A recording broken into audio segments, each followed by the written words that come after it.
and we're good. Great. Hello, Professor Deva. Thank you so much for taking the time to be part of the personal branding series that I run on my blog, Intrascope. Really appreciate you taking the time. So this series is with thought leaders from around the globe, personalities, academicians. I'm trying to unearth what personal branding really means and how others can benefit from it. Yeah. So before we get started, it'll be great if you could quickly introduce yourself to our viewers. Yeah. Anishu, thank you so much for taking the time to talk to me and giving me the opportunity. First of all, thank you for reading my work and then reaching out to me as well. When we do it in academics, usually we always joke that not many people read our work. So thank you for that. So my name is Deva Rangarajan. I'm a faculty of marketing and sales at Ball State University in the United States. I do have my undergraduate degree in engineering from India. Then I went to the US to pursue my PhD. Then I worked for 14 years for a business school in Belgium. And then I've gone back to the US, which means that I've had a chance to see a little bit of sales in India, a little bit of sales in Europe, and now a little bit of sales and how it's being done. And my area of research is mostly how can salespeople become more effective?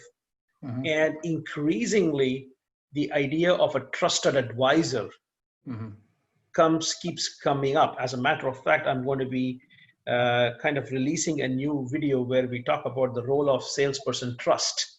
So the concept of personal branding is so relevant now. So I think what you're doing is very, very timely.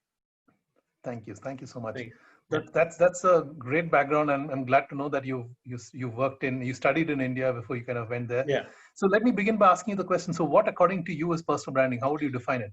Indeed.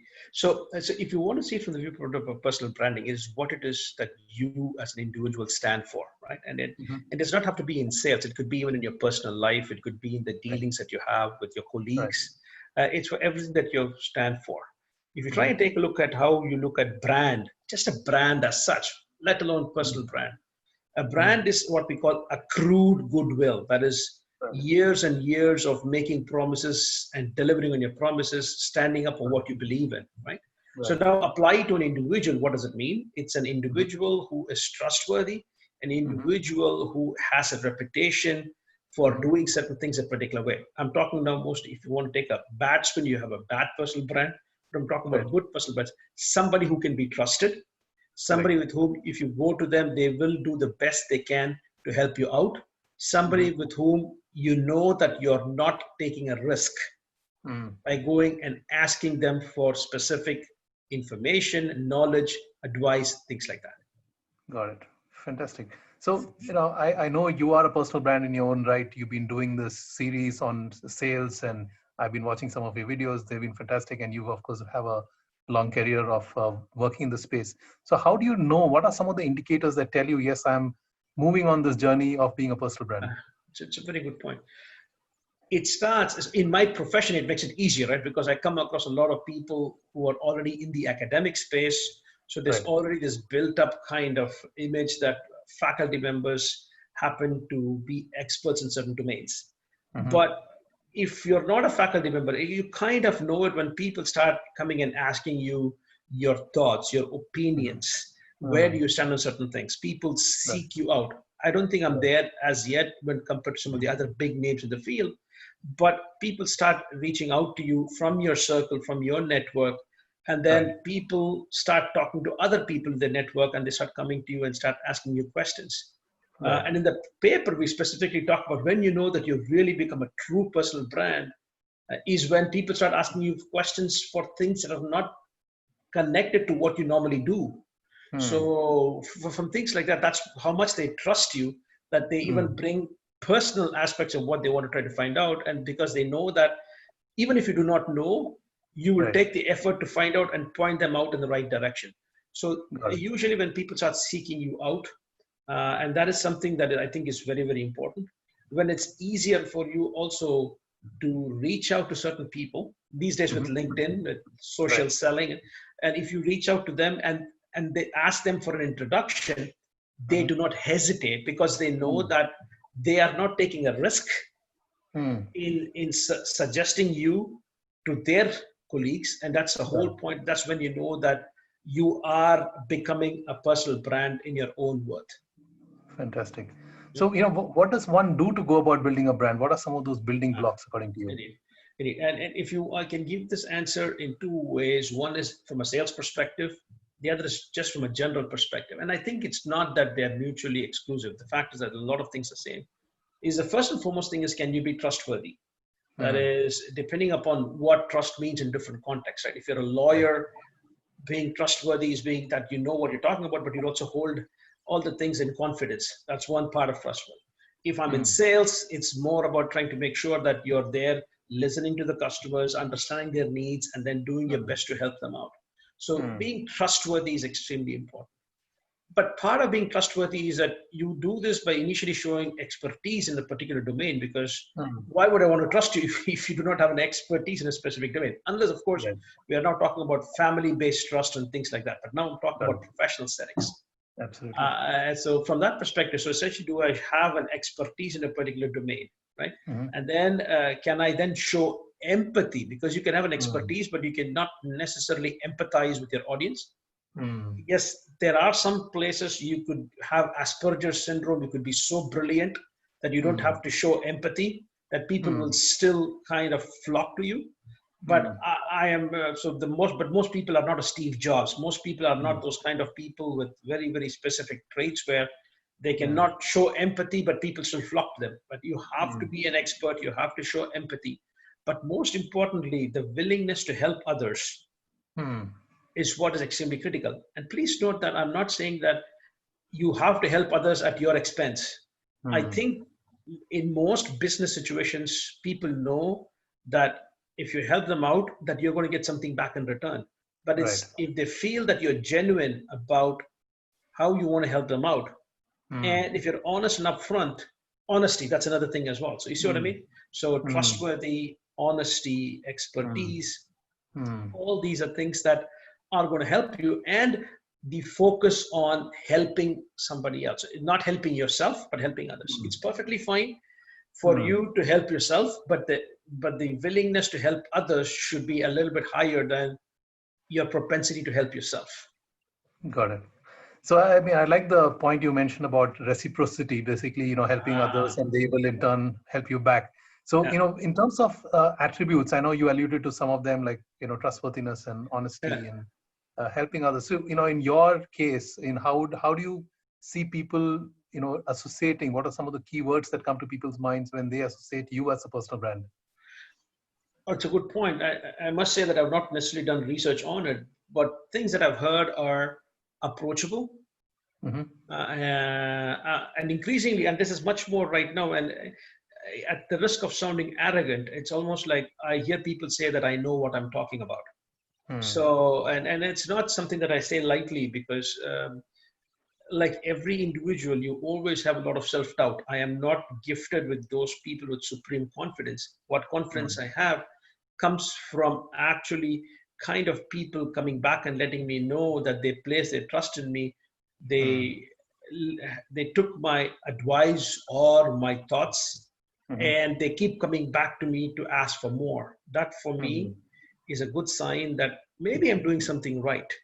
And this is just not for me, it's for everybody. It's for everybody who does this. Everybody who's approachable, everybody who is willing to give time. And when you give time, it's not that it is perfectly fine for you to say, I can give you 30 minutes of my time. Because even though you might give them only half an hour of your time or 20 minutes of your time, the very fact that you're making time for them is going to go a long way towards that. And I think the idea is that do not burn your bridges. It's perfectly fine for you to say sometimes no, but when you say no, it's also how do you tell them that it's no, probably because you have other commitments or because you're not an expert in the field. And that for me is honest. And then the most difficult part, which as an Indian, for me, is that the tendency, and this is my understanding, I'm not saying it's true right now in India, but my understanding of it is that we never say we do not know. It is very difficult for us to admit that we do not know something. And that was something that I had to learn, is if you do not know, tell them you do not know, but tell them that you try to find out or connect them to people who might know. And that is what it is. And that's something that I learned from my dad, is that a lot of times when you become a boss, when you become a supervisor, the Mm. idea is that it's not that they expect you to do the job all yourself. It's how can you Mm. find the right kind of talents Got to it. get the same thing done faster and more Mm. efficiently. And Right. if I can do that, that will help the people that have reached out to me. Then that builds into that as well. And of course, these days with social media, Right. things, it makes it much easier for people to reach out as well. Fantastic. And if I were to ask you, who do you see as a personal brand, someone whom you admire, and what are some of those characteristics about them? Indeed. So, from a viewpoint of people who are very publicly knowledgeable, publicly out there, there's of course there's Guy Kawasaki, the guy Mm-hmm. who's an evangelist, worked Mm-hmm. for Apple, and then does a lot of work. I think Mm-hmm. he embodies a lot of things. If you take a look at his background, comes from humble beginnings, has built a brand for himself. Has built a very strong personal brand.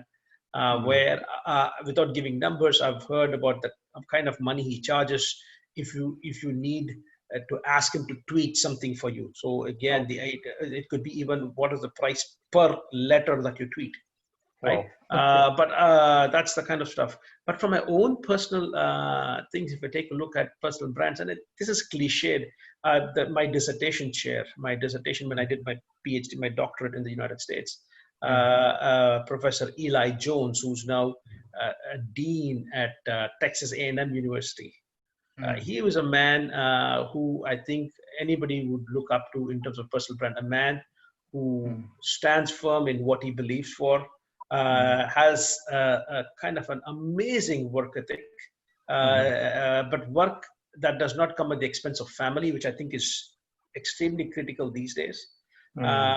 We needed well-rounded individuals, but somebody you can go to for advice, Right. somebody that you know that when they're there, they're going to give you a fair hearing, but Mm-hmm. somebody who's also not afraid to tell you when you're wrong, somebody who guided me on the path.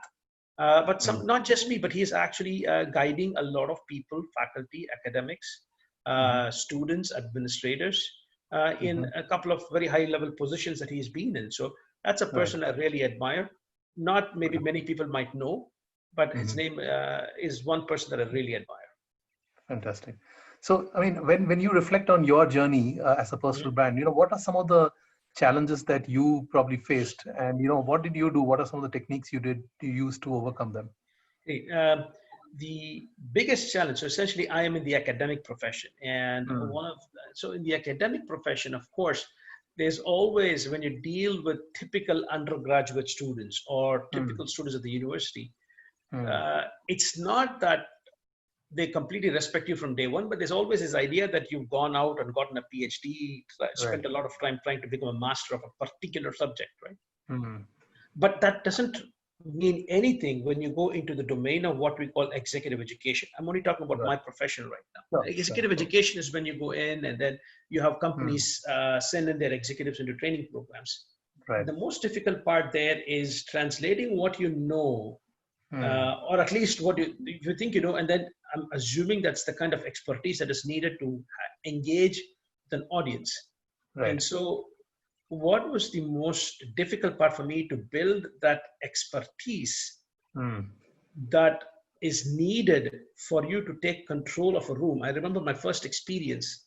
mm-hmm, I was all of 29 years old, fresh out of a PhD, and mm-hmm, teaching what in the US would be like a Fortune 100 company.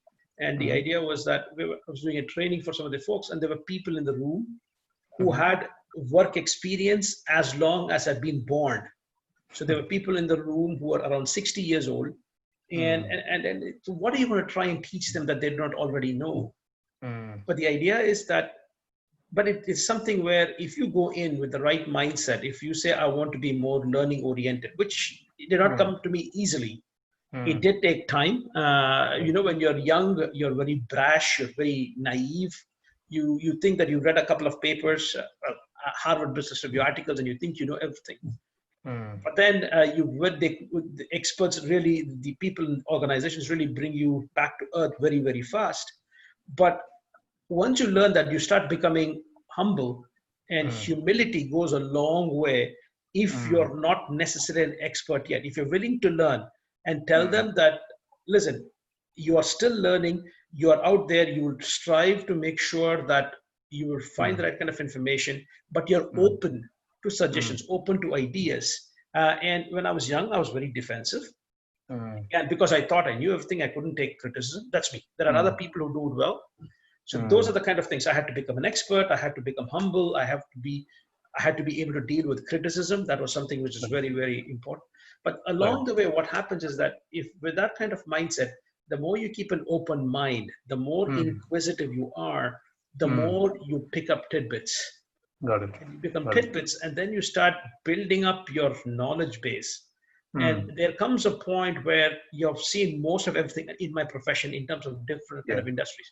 There are always newer industries I can learn about, but at some point, the kind of people that I come across, more or less, I have an idea about what their organizations have faced. The next frontier for me, then of course, would be to try and see are the kind of things that I've learned in maybe one geography, would that apply across different geographies? That's the next frontier in terms of trying to understand. So that's pretty much how you build it up. So essentially, is humility, in my opinion, is extremely critical, because if you're not humble, people will not share that information with you because they feel that that person is going to disregard what they say. And to be honest, you will stand to lose because of that. Got it. Got it. These are great, fantastic insights. So, you alluded to the fact that, your professor didn't disregard his family while he was doing what he was doing. So coming to the next question, so what are some of the things that you, as a personal brand, you will gain, and some of the things that you lose? So in your context, what happens when that journey takes place? Personally, sometimes I am pessimistic, but for the most part, I'm optimistic. I don't think I lose anything. The kind of social wealth, when I mean social wealth, I'm talking about based on the people that I have a chance to connect with, that will never go a waste. Right? The amount of connections that I've had a chance to build up on LinkedIn, a lot of these people are people I can go back, and if I'm missing out on a particular level of expertise on a specific domain, I can reach out to. So I never lose anything.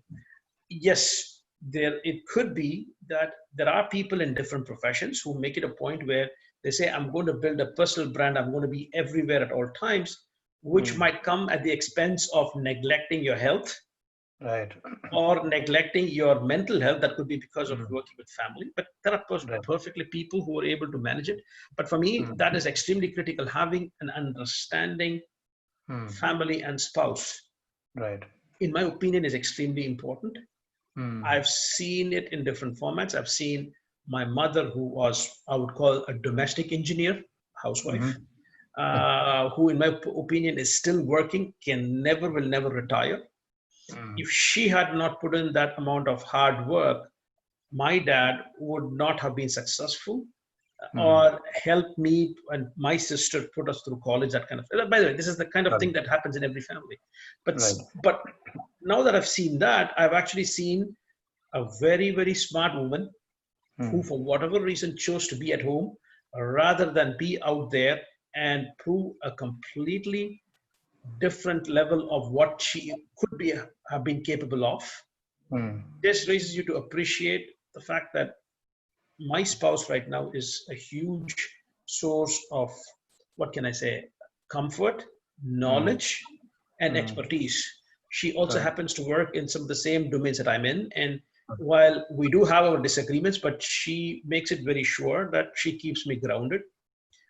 In fact, and sometimes she actually keeps me updated about all the new things that sometimes I'm too lazy to actually try and find out. So I think that healthy balance, I think, is extremely critical if you don't want to lose out on things. Now, are there more things? Would I like to be a personal brand in the domain of, let's say, for example, organizational learning? Sure, but I have to pick my battles. I have to do only certain things. And that for me is a lot more critical there. Because I really think that if I focus on new things, then you become a jack of all trades, but a master of none. So, and I do this, and spending more time on learning something new has to come, or will have to come, at the expense of something. Either it's going to be my expertise in a particular thing, or I might not have time to work with the people that want to work with me, or worse, it might come at the expense of my family. Got it. Got it. Yeah, that's a great point. And what's your advice for someone who's starting out from scratch, trying to build a brand? What would you tell them? I think for me that it's hard for me to fathom that I can actually give advice to somebody. This is just my suggestion. That's what I would say. If you don't mind me say that, is suggestion is that, as I said always, is that be humble, Mm-hmm. be empathetic, and be always curious. Because the fact is that what we know right now, with the way things are changing, I'm only talking the Mm. business space and in Yeah. technology Yeah. and everything else. What you Right. learn right now, you have to quickly unlearn. So, Yeah. so that is something. For example, in the academic profession now, we are having to question the way we teach. Mm. So what you learn, you must be willing to unlearn, Mm. understand, and it's still hard for me. Is that expertise may come at different levels. You could easily Mm. be usurped by Mm. somebody who is maybe half your age, but Right. is more relevant to the Mm. audience that you want to try and target. Mm. So be aware of all that. But it's never too late for you to build your personal brand, Got it. and Got that it. for me is what is advice that I would tell for younger people. Fantastic. And if you were to reflect back on your journey, is there one thing that if there was one thing that you'd like to change about building your personal brand or the way approach you took, what would that be? If I were to change certain things, I do not know, because one of the things was this is my opinion, but I gained something in the process. I'll tell you what it is. So when I was graduating from my PhD, Mm-hmm. I had two options. Either I go into a complete pure research line in terms of doing a lot of academic work, Mm. or I could actually go see life in Europe by being part of a business school which valued other aspects. Mm. And in hindsight, would I have been better served for maybe of spending around 10, 15 years in the United States first to do a lot of research Mm. and then go after that to go to Europe? That's a question I always ask. I'm not sure that I Mm. have an answer for it. But the flip side of it was that by being thrown into the deep water at a very young, relatively young age in terms of corporate training and executive education, I Mm. learned to swim a lot faster Right. there. So essentially, the trade-off, I still do not know if there's something that I would like to change. But you know what tips the scale towards my decision to move to Europe was I met my Mm-hmm. wife. I met my wife there. So Okay. essentially, for me, and that really, in my opinion, was a great kind of turning point towards me mentally settling down in one place. Got Otherwise, it. you're restless. And once Yeah. that happens, so essentially, yes, the question is, should I have moved? But Mm. when I take a look at all that and the gains I had in my personal life, Mm. that was totally worth it. So for me, that's my opinion. Yeah. Great. So, now with this pandemic happening, and like you mentioned, it has changed how, we teach also in the academic space. What is your sense of, how should personal brands look at their, approach to engaging Yeah. with people? So should it change? Should it, stay the same? Well, I think that for starters, COVID or no COVID, you have to constantly be up to your game in terms of what's happening in technology and how you want to reach out to your audience. Right? Right. First and foremost is that you can take calculated steps. There are people who do that, but mine has always been about the fact that I have a job that pays me well. I'm happy where I am. So essentially, my job is that the webinar series that I create was mostly done with the idea of bringing cutting edge content Mm. to my audience Right. that those people are interested, right? So Yeah. essentially, it is something where then I said, would I have been able to do it in the past? Maybe yes, but it would not have been the format that technology allows us to do today. You Got and it. I are talking in a way that maybe 15, well, not 15, 5, 10 years ago was not possible, right? Mm. So that is something that you do. Now, of course, there are people, yesterday I saw something about TikTok for business. Right. Now, so my point is that it was just a matter of time, right? So essentially, you had Mm. TikTok where you had funny videos, and then suddenly you have TikTok for business. So the question is, how should I use it to pivot? Is that an Mm. audience that I want to go to? So I mean, Mm. and I still there are certain things that I need to understand. But if you know who your base is and are, and Mm. understand how do I stay relevant to them, how Mm. do I bring content to them? How Mm. do you show thought leadership? Or you might Mm. not show thought leadership, but you are concerned enough for them to bring thought leadership to them. Got it. that is also how you try and build on that personal brand of saying, okay, what is that personal brand? Either he or she is an expert, or he or she works towards bringing expertise to us. And I'm uniquely blessed in the fact that as an academic and with social media these days, we have people like you reaching out. So then I can reach out to other people. You see what I mean? So essentially through that, and then if we can bring something back to the audience that we both serve, I think we're doing it. So being current with what's happening with technology is critical. Technology is reshaping business models in many cases. Some businesses faster than the others. But I think there's this meme going on LinkedIn that says, whose initiatives led to the fastest rollout of digital transformation? There is the CEO, there's the Chief Technology Officer, and there's COVID. So essentially, you're seeing COVID, this pandemic has acted as a catalyst for change in many, many businesses. Again, as I said, the rate might be different for different businesses. You would feel that once things change and things go back to some sort of normal, that people will go back to old ways. Yes, they will. But I think the change has already happened.